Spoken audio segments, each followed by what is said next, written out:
السلام عليكم ورحمة الله تعالى وبركاته. نتمنى تكونوا بصحة وعافية يا رب. القصة تاع اليوم قصة مشهورة، هي بقرة اليتام. كان يا مكان في قديم الزمان، كان راجل فلاح ماتت مرته وخلت له توام، طفلة وطفل وبقرة، ووصاته ما يبيعهاش ويخليها لولاده. والبقرة هذه مش كيما أي بقرة، كانت عندها ذرع، جهة منه فيه العسل وجهة فيها الحليب، وكانوا التوام كل يوم يرضعوا منها، يزيانوا ويسمانوا. روح يا زمان وارواح يا زمان.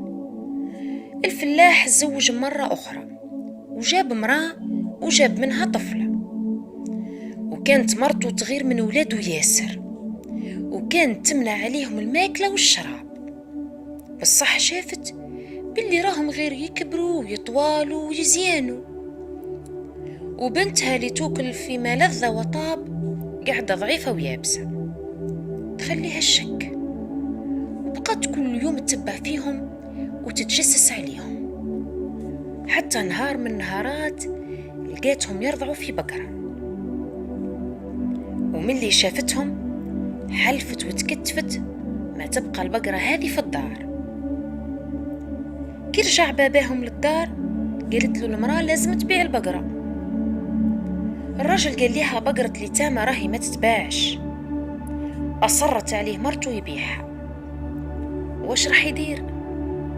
من غدوة الصباح دا البقرة وراح للسوق وبدا يعيط: يا ناس، بقرة اليتامى تتباع ولا لا؟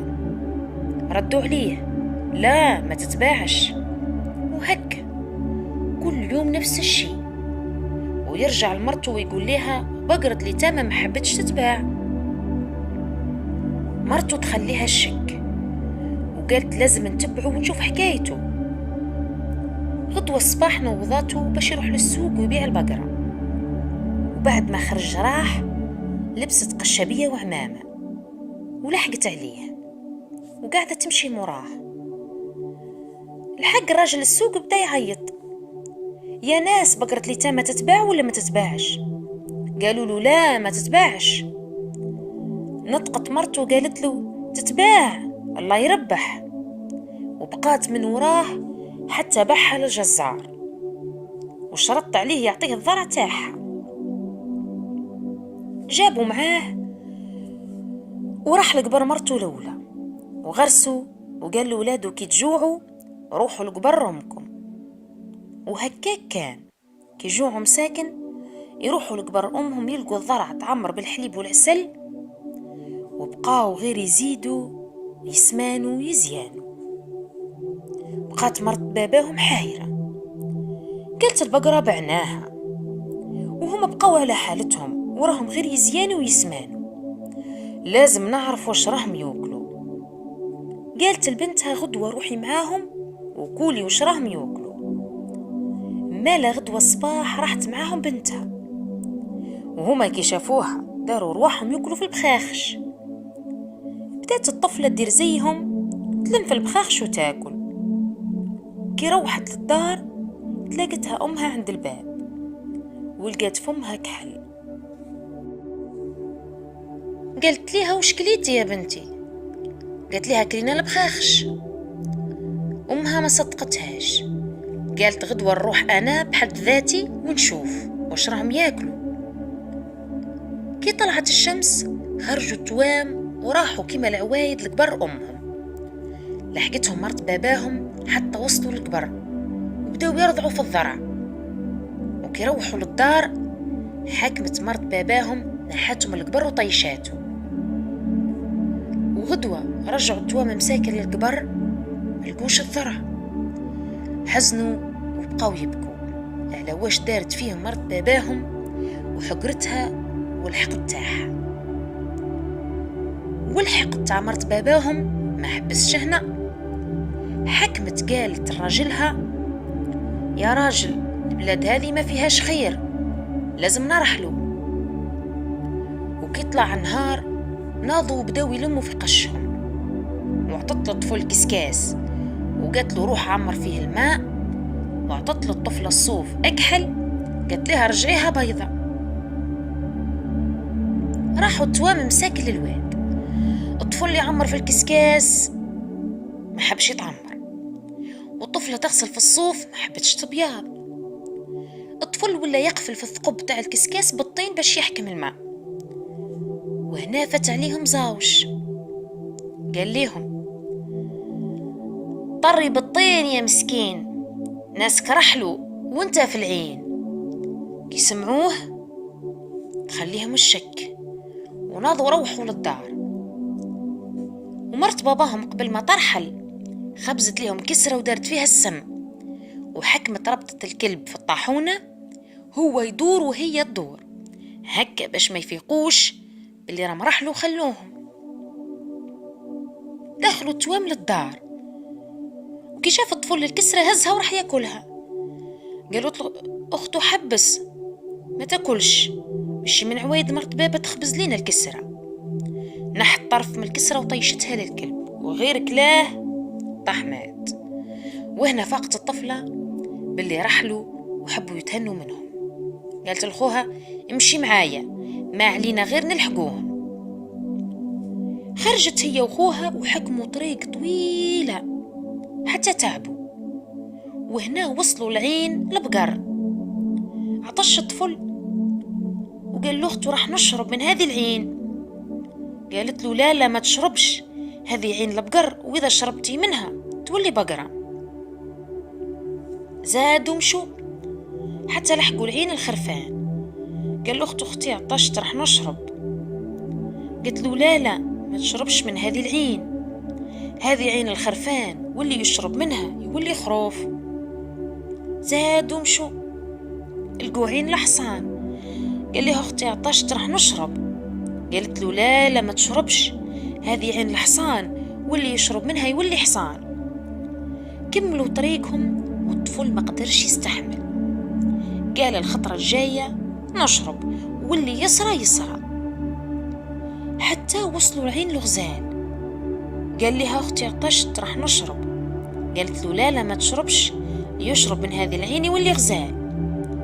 الطفل غف لاخته وشرب، وما جات تتلفت حتى لقيت غزال يمشي موراها. قالت له: غفلتني وشربت منها يا خويا ووليت غزال، ما ننساكش يا ولد يمه وبابا. وقال لها اخوها: ما ننساكش يا بنت يمه وبابا. وكملوا مشاو حتى لحقوا لواحد الشجرة كبيرة. طلعت الطفلة وولت تبات طول ثم، والطفل يرعى تحتها. حتى واحد النهار قعدت الطفلة في الشجرة وطمشت في شعرها. جاء السلطان يشرب في الحصان تاعه من الواد، وغير شرب لصقت في لسانه شعرة طويلة وما حبش يشرب الماء. كي قرب منه السلطان لقاها هذيك الشعرة، نحاها له وقال: مولات هذه الشعرة ما تكون غير عذرة. ومن هذاك النهار وهو يدور على بنات الدشرة ويحوس ويفركت على مولات الشعرة، بصح ما لقاش ليها أثر. وفي نهار من نهارات رجع للوادي يشرب في حصانه كالعادة، حتى شاف ظل الطفلة في الماء. طلع راسه ولقاها فوق الشجرة. قال لها: يا طفلة انتي انس ولا جن؟ قالت له: انس يا سيدي. قال لها: اهبطي من الشجرة. ما حبتش. راح السلطان للستوت وحكى لها حكايتها. قالت له: انا نجيبها لك. من غدوة راحت الستوت للشجرة وقعدت تخبز في الكسرة على الطاجين وهو مقلب، وجابت معزة تحلب فيها من قرونها. نطقت الطفلة وقالت: لا يا عمتي، راكي مقلبة الطاجين والمعزة أحلبيها من ضرحها. قالت لها الستوت: يا بنيتي راني ما نشوفش، أهبطي طيبيلي وحلبيلي. هبطت الطفلة من الشجرة وحكمت طيبت ليها وخبزت ليها. هبطت الطفلة من الشجرة خبزت ليها الكسرة وحلبت ليها المعزة. وزاد من غدوة رجعت الستوت وعاودت نفس الشيء، وغير هبطت الطفلة من الشجرة ربطتها حتى جاء السلطان. قال لها: يا بنت راني حاب نتزوجك. خمت الطفلة مليح وقبلت، بشرط ما يذيشخوها الغزال، وشرطت وين تروح يروح معاها. قبل السلطان وتزوجوا، ورجعت تعيش هي وخوها في قصر السلطان معزة مكرمة. روح يا زمان ورواح يا زمان، جاء عندها واحد الشيخ كبير يطلب، حالته تشف الحجر، وغير شافاته وعرفاته باباها. خبزت قرصة كسرة وعمرتها بالويز والذهب وبعثتها له، وقالت له ما تحلهاش غير كي تكون وسط ولادك. كي روح للدار حط القرصة تاع الكسرة وحلتها مرته، لقيتها معمرة بالويز والذهب. راحت تجري عنده، قالت له يا راجل منين جبتي هذه الكسرة؟ لازم تشفع للدار وغدوة نروحوا ليها، وهذه ما تكون غير بنتك اللي بعثتها لنا. كي طلع النهار نوضاته وراحوا يمشوا حتى لحقوا القصر السلطان. دخلت وغير شافتها عرفتها، طلبت منها السماح، وهي في قلبها مازال الحسد والحقد. الطفلة صدقتها ودخلت لدارها، ومن خيرها شبعتها. نهار من نهارات بحثت ليها بنتها، قعدوا قدام البير وقعدوا يحكوا، حتى غفلتها وطيحتها في البير، ولبست قشها وراحت حكمت بلاصتها. وكي جا السلطان قال لها وش بيك يا مراك حلتي؟ قالت له من ما بلادك؟ قال لها وش بيك حولتي؟ قالت ليه من كحول بلادك. قال لها وشعرك وش بيه حراش؟ قالت له من زيت بلادك. السلطان صدقها، ومرته كانت في البير وحاملة بتوام. من غدوة قالت أختها المسمومة العورة للسلطان لازم تذبح الغزال. قال لها كيفاش نذبحه يا أخي؟ قلتي خويا. قالت له لا ما عندي، ما ندير بيه. وكي سمع الغزال هضرت أخته العورة هرب للبير وين مرمية أخته، وبدأ يشكي لها ويبكي لها ويقول لها يا أختي يا بنت يمة وبابا، لما سمضات و12 غلات، وخوك الغزال راهو في الممات. قالت له روح للسلطان وقول له يذبح بقرة ويحطها حذا البير، راني ولدت موسى على ركبة وعيسى على ركبة، والحنش و7 عروس يعز فينا. بقى الغزال كل يوم يروح للبير ويوقف حذاه، حتى شافوا الخدام تاع السلطان. راح للسلطان وقال ليه يا سيدي روح شوفوا شكين في البير. كي راح السلطان وطل لقى مرته وعندها 2 ولاد، واحد على ركبة والأخرى على ركبة. راح ذبح بقرة، شرحها وملحها وحطها على طرف البير. وكي شم الحنش الريحة خرج من البير باش ياكل اللحم. وجبده السلطان مرته وحكت له حكاية أختها العورة. حكم السلطان أختها العورة ذبحها وطيبها، وحط راسها في شكارة وبعثها لأمها فوق الداب. وغير وصل للداب عرضت أمها الجيران وكلوا اللحم تاع بنتها وهي ما على بالهاش، حتى سمعت الداب يقول تيس تيس راس العورة في التليس. ومن طلت أمها على شكارة لقات راس بنتها، حزنت وبكات على بنتها، وعرفت باللي اللي يدير الشر ما يلقى غير الشر.